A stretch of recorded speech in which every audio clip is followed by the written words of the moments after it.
September 23ರಂದು ನಾವು Haifa day ಅಂತ ಆಚರಿಸ್ತೇವೆ. ಮೊದಲನೇ ಮಹಾಯುದ್ಧದಲ್ಲಿ ಮೈಸೂರಿನ ಸೈನಿಕರು ಅಂದರೆ ಮೈಸೂರು ಲಾನ್ಸರ್ಸ್ ಹಾಗೂ ಹೈದರಾಬಾದ್ ಲಾನ್ಸರ್ಸ್ ಮತ್ತು ಜೋಧ್ಪುರ್ ಲಾನ್ಸರ್ಸ್ ಇಸ್ರೇಲಿನ ಇವತ್ತಿನ ಹೈಫಾ ನಗರದಲ್ಲಿ ಆ ನಗರವನ್ನು ಸ್ವಾತಂತ್ರ್ಯಗೊಳಿಸಿ ನಂತರ ಆಟೋಮನ್ ಟರ್ಕ್ಸ್ ಮೇಲೆ ವಿಜಯ ಸಾಧಿಸಿದ ಒಂದಿನ. ಈ ದಿನ ನಾವು ನಮ್ಮ ಸೈನಿಕರನ್ನು ಸ್ಮರಿಸುತ್ತಾ ಅವ್ರಿಗೆ ಒಂದು ಗೌರವವನ್ನು ಸಲ್ಲಿಸುವುದು ಈ ಹೈಫಾ ಡೇಯ ಒಂದು ವಿಶೇಷತೆ. ನಮ್ಮ ಸೈನಿಕರ ವೀರ ಹೋರಾಟ ಬಗ್ಗೆ ರಿವೈವಲ್ ಹೆರಿಟೇಜ್ ಹಬ್ ನಿರ್ಮಿಸುವ ಸಾಕ್ಷ್ಯಚಿತ್ರ ಬಿಡುಗಡೆ ಮಾಡುವುದರಲ್ಲಿ ನಮಗೆ ಬಹಳ ಸಂತೋಷವಾಗುತ್ತದೆ. ಅವರಿಗೆ ನನ್ನ ಧನ್ಯವಾದಗಳು. ಕಾಯೌ ಶ್ರೀ ಗೌರಿ ಕರುಣಾಲಹರಿ ತೋಯ ಜಾಕ್ಷಿ ಶಂಕರೀಶ್ವರಿ ಕಾಯೌ ಶ್ರೀ ಗೌರಿ ಕರುಣಾಲಹರಿ ತೋಯ ಜಾಕ್ಷಿ ಶಂಕರೀಶ್ವರಿ.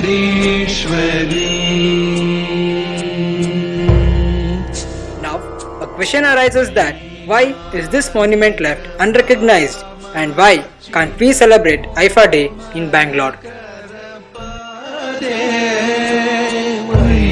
ವೈಮಾನಿಕ ವಾಮಾರ್ಚಿತ ಕೋಮಲಕರ ಪಾದೆ ಶ್ರೀಮಾನ್ವಿತ ಭೂಮಾಸ್ಪದೆ ಕಾಮಿತ ಫಲದೆ.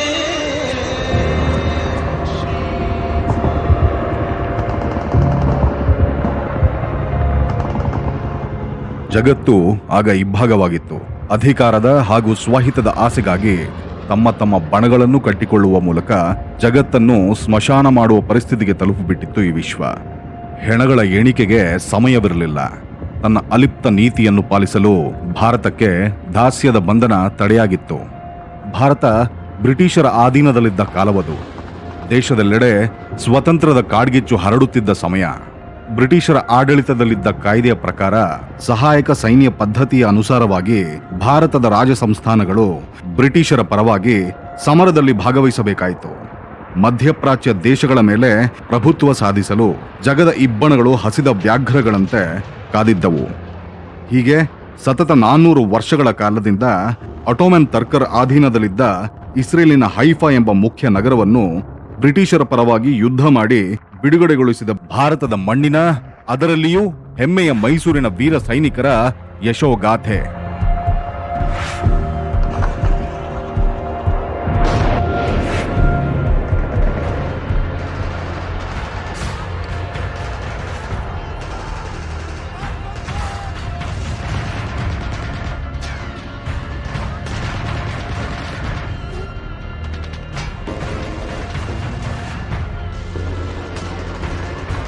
ಮಧ್ಯ ಏಷ್ಯಾದ Mesopotamia, Damascus, Baghdad, ಸ್ವೀಸ್ canal, Turkey, ಬೇರೂಟ್ ಮೊದಲಾದ ಸ್ಥಳಗಳಲ್ಲಿ ತಮ್ಮ ವೀರಗಾಥೆಯನ್ನು ಪ್ರದರ್ಶಿಸಿದರು. ಭಾರತೀಯರು ಶತ್ರು ಬಣದ ಅತ್ಯಾಧುನಿಕ ಶಸ್ತ್ರಾಸ್ತ್ರಗಳ ಎದುರು ಹೈಫಾ ನಗರವನ್ನು ಕೇವಲ ಕುದುರೆಗಳ, ಖಡ್ಗಗಳ, ಈಟಿಗಳ ಸಹಾಯದಿಂದ ಜೋಧ್ಪುರ್ ಹಾಗೂ ಹೈದರಾಬಾದ್ ಸೇನೆಯ ಜೊತೆಗೂಡಿ ತಮ್ಮ ಪ್ರಾಣಾರ್ಪಣೆಗೈದು ಮೈಸೂರಿನ ನೆಲದ ವೀರ ಸಾಹಸವನ್ನು, ಅಪ್ರತಿಮ ತಾಕತ್ತನ್ನು ಮತ್ತೊಮ್ಮೆ ಜಗತ್ತಿಗೆ ನಿರೂಪಿಸಿದ ಮಹಾವೀರರ ಕಥೆ. ಈ ಮಹಾಯುದ್ಧದಲ್ಲಿ ಭಾಗವಹಿಸಿದ ಸೈನಿಕರ ಹಾಗೂ ರಾಜವಂಶಸ್ಥರಿಂದ ಅವರದ್ದೇ ಆದ ಮಾತುಗಳನ್ನು ಸಂಗ್ರಹಿಸುವ ಒಂದು ಸಣ್ಣ ಪ್ರಯತ್ನ.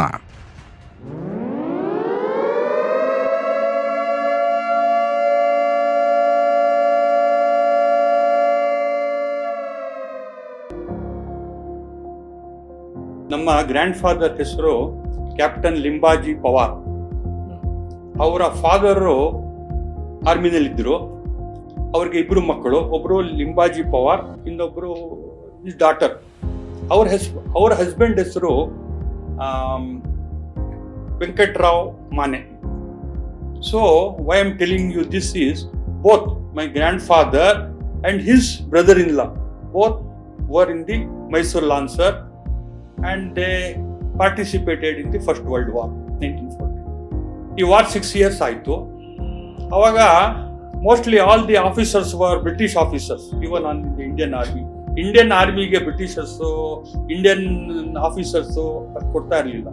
So they selected and made my grandfather the captain for the entire unit squadron. So ಇವರು 1914 ಆರ್ಡರ್ಸ್ ಬಂತು, they had to go. In my family, my grandfather and his brother-in-law both left for Middle East. ಈ ವಾರು, as you know, that was between British and Germany started.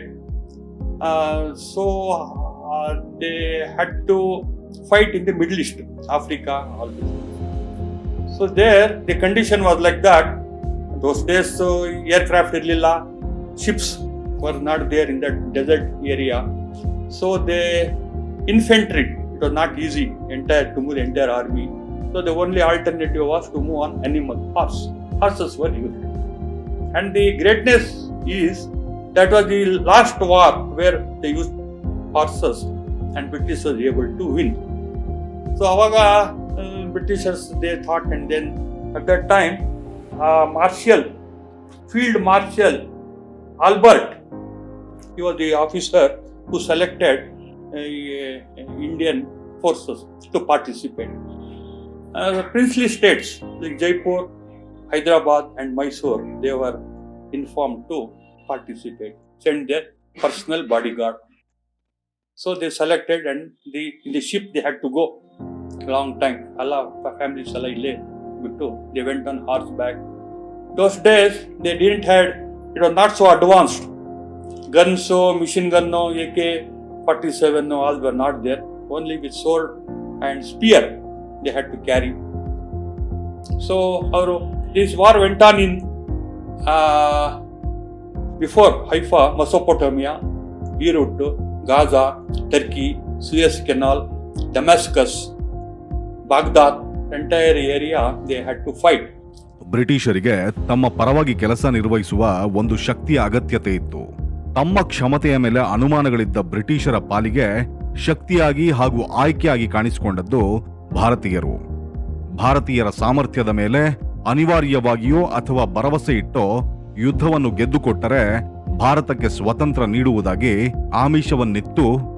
ಭಾರತದಿಂದ ಸಾವಿರಾರು ಮೈಲಿಗಳ ದೂರದಲ್ಲಿದ್ದ ದುರ್ಗಮ ಮರುಭೂಮಿ, ಅಭೇದ್ಯ ಪರ್ವತಗಳಲ್ಲಿ ಯುದ್ಧ ಮಾಡಲು ಸಮುದ್ರ ಮಾರ್ಗದಲ್ಲಿ ಸೀಮೋಲ್ಲಂಘನ ಮಾಡಿ ಹವಾಮಾನದ, ಆಹಾರದ ಏರುಪೇರುಗಳ ಮಧ್ಯೆ ಯುದ್ಧದಲ್ಲಿ ವಿಜಯ ಸಾಧಿಸಿದ ಯೋಧರ ಬಗ್ಗೆ ತಿಳಿಯುವುದು ಅತ್ಯಂತ ಪ್ರಸ್ತುತ.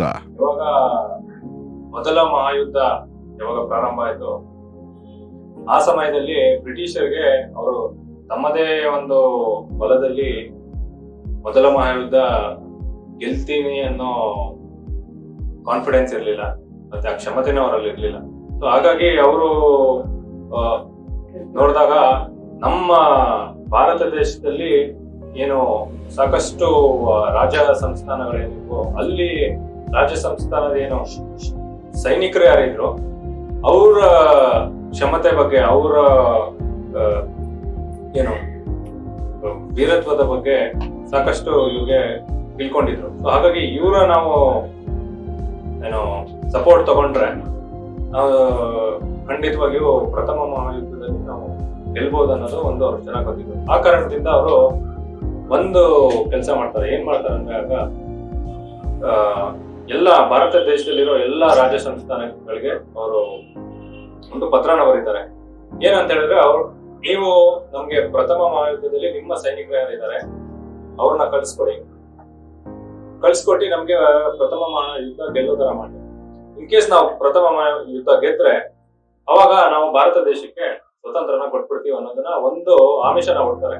ಅದೇ ರೀತಿ ಮೈಸೂರಿನಲ್ಲಿ ಸಹ ಮೈಸೂರು ಮಹಾರಾಜರದ್ದು ಏನು ಒಂದು ಮೈಸೂರು ಲ್ಯಾನ್ಸರ್ ಅಂತ ಇರುತ್ತೆ, ಅದರಲ್ಲಿ ಎಲ್ಲಾರ್ಗೂ ಕಳ್ಸಲ್ಲ. ಏನ್ ಮಾಡ್ತಾರೆ, ಮೈಸೂರು ಮಹಾರಾಜರೇ ಆ ಮೈಸೂರು ಲ್ಯಾನ್ಸರ್ ನಲ್ಲಿ ಯಾರು ತುಂಬಾ ಶೂರರು ಯಾರಿರ್ತಾರೆ, ವೀರರು ಶೂರರು ಯಾರಿರ್ತಾರೆ ಅಂತವ್ರನ್ನ ಅವರೇ ಸೆಲೆಕ್ಟ್ ಮಾಡಿ ಸುಮಾರು 1400 ಸೋಲ್ಜರ್ಸ್ನ ಇಲ್ಲಿಂದ ಕಳಿಸ್ತಾರೆ. ನಮ್ಮ ಮೈಸೂರು ಲಾನ್ಸರ್ಸು ಸುಮಾರು ಮುಮ್ಮಡಿ ಕೃಷ್ಣರಾಜ ಕಾಲದಿಂದ ಸೆಟಪ್ ಆಗ್ತಾ ನಮ್ಮ ಆರ್ಮಿದು ಇಂಥ ನಾಲ್ವಡಿ ಅವ್ರ ಕಾಲದಲ್ಲಿ ಮೈಸೂರು ಲಾನ್ಸರ್ಸ್ ಅಂತ ಒಂದು ಭಾಳ ಹೆಮ್ಮೆಯ ಯೋಧರು, ಮೈಸೂರಿನ ಹೆಮ್ಮೆಯ ಯೋಧರು. ಮೊದಲನೇ ವಿಶ್ವ ಯುದ್ಧದಲ್ಲಿ 13th ಬಟಾಲಿಯನ್ಗೆ ಸೇರ್ತಾರೆ. ಅದು ಬ್ರಿಟಿಷರ ಕಾಲದಲ್ಲಿ ಅದು ಕ್ಯಾವೆಲ್ರಿ ಟ್ರೂಪ್. ಅದು ಅವರು ಇಡೀ ಸೂಯಸ್ ಕೆನಾಲ್ನಲ್ಲಿ, ಅದೇ ಪೂರ್ತಿ ಗಲ್ಫ್ನಲ್ಲಿ ಅವ್ರಿಗೆ ಒಂದು ಸರ್ವಿಸ್ಸು ಆಗುತ್ತೆ.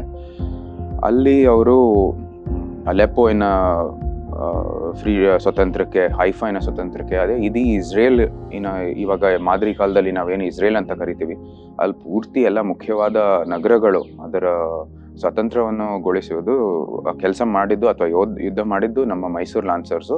ಅವ್ರ ಜೊತೆಗೆ ಜೋಧ್ಪುರ್ ಲಾನ್ಸರ್ಸು, ಹೈದರಾಬಾದ್ ಲಾನ್ಸರ್ಸು ಸೇರಿಸಿದ್ದು ಈ 13th ಬಟಾಲಿಯನಲ್ಲಿ. ಸೊ ಅದು ಒಂದು ಹಿನ್ನೆಲೆ. ಸೊ ಅದರಲ್ಲಿ ನಮ್ಮ ಮುತ್ತಾತ ರಾಜೋಜಿ ಕೇಸರ್ಕರ್ ಅವರು ಮತ್ತೆ ಕ್ಯಾಪ್ಟನ್ ಲಿಂಬಾಜಿ ಪವರ್ ಅವರು ಸಹ ನಮ್ಮ ಮುತ್ತಾತ, ಮತ್ತೆ ವೆಂಕಟರಾವ್ ಮಾನೆ ಅವರು, ಇವ್ರು 3 ಜನ ನಮ್ಮ ಫ್ಯಾಮಿಲಿಯಿಂದ ಹೋಗಿ ಭಾಗವಹಿಸಿರ್ತಾರೆ ಅದರಲ್ಲಿ. ಸೊ ಅವರು ಸುಮಾರು 6 ವರ್ಷಗಳ ಕಾಲ ಅವರು ಈ ಯುದ್ಧದಲ್ಲಿ ಭಾಗವಹಿಸ್ತಾರೆ. ಇವರೆಲ್ಲ ಅಲ್ಲಿ ಹೋಗ್ತಾರೆ.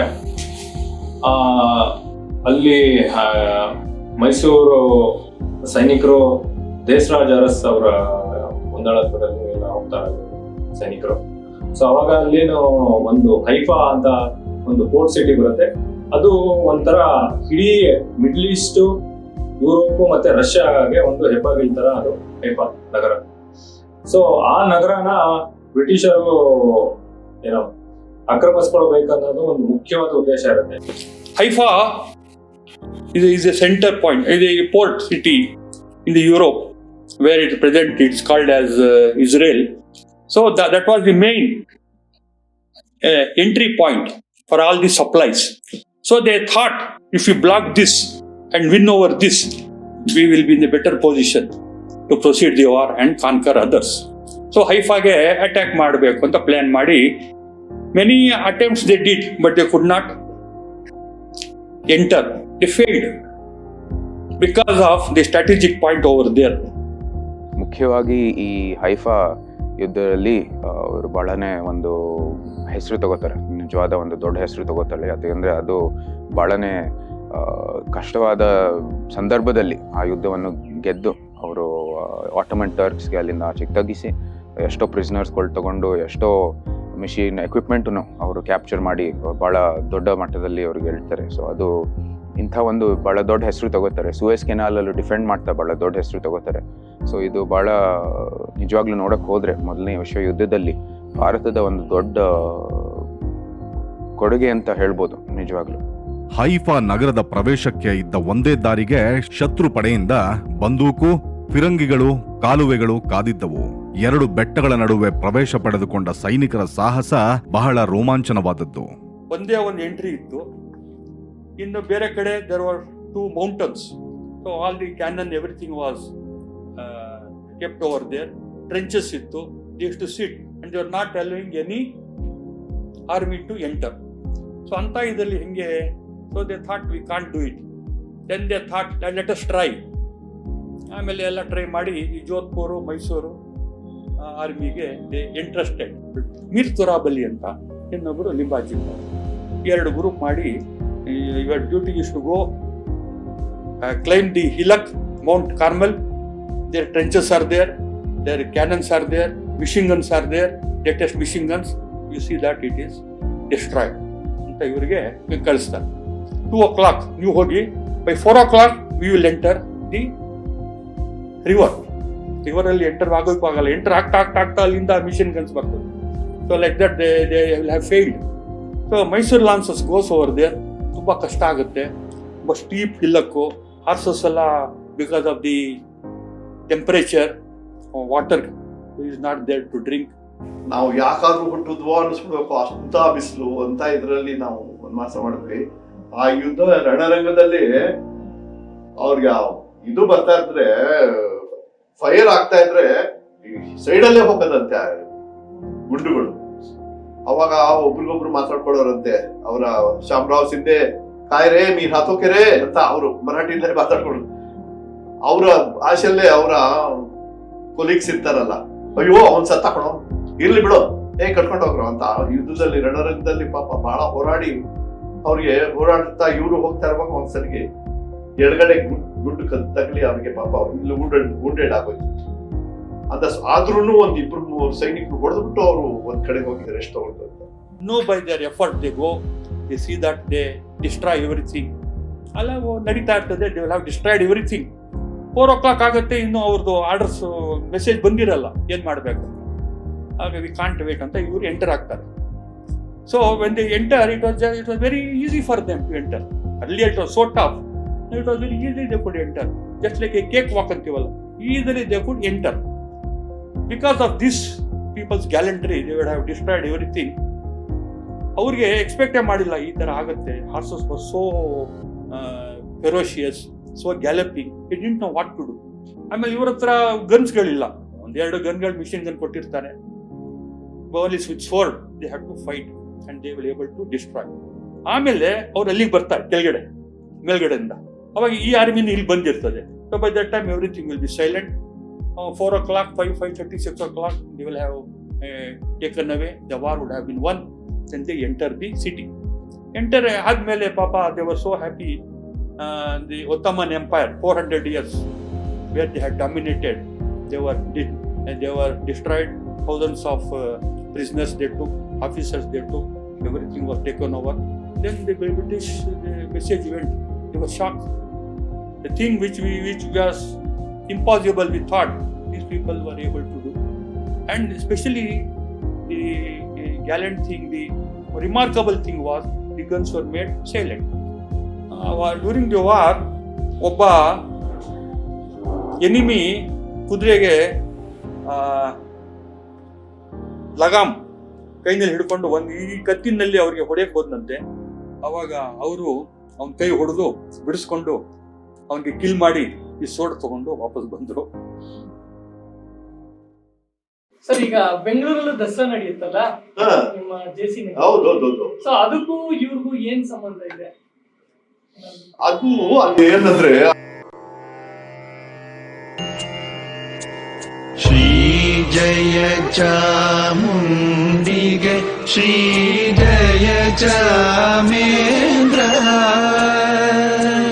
ಶ್ರೀ ಜಯ ಚಾಮುಂಡಿಗೆ ಶ್ರೀ. ಮೈಸೂರಿನ ವಿಶ್ವವಿಖ್ಯಾತ ದಸರಾ ಹಬ್ಬಕ್ಕೂ ಬೆಂಗಳೂರಿನಲ್ಲಿ ನಡೆಯುವ ದಸರಾ ಉತ್ಸವಕ್ಕೂ ಹಾಗೂ ಮೈಸೂರು ಲ್ಯಾನ್ಸರ್ಸ್ ಸೇನೆಗೂ ಒಂದು ಅವಿನಾಭಾವ ನಂಟಿದೆ.